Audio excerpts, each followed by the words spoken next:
Question 15 is about states of matter. This is the first topic in combined science chemistry back in year 9.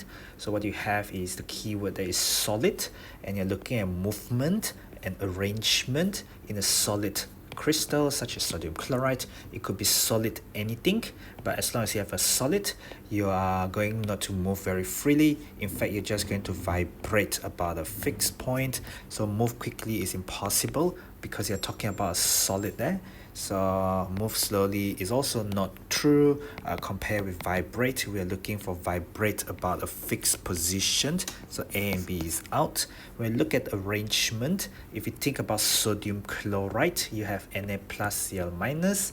You have a compound made out of metal and also non-metal.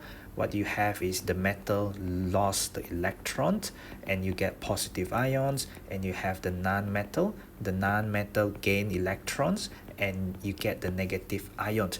So what you have is you have the alternating positive and negative charge ions in a giant ionic lattice as stated in the syllabus, and that is what is happening. They are packed close together.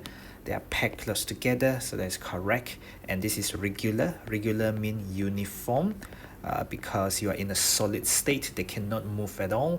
That is why the ions are not free to move, and therefore they cannot conduct when they are in solid state. Okay, so it's not the question here, but it's a property of ionic compound under structure and bonding.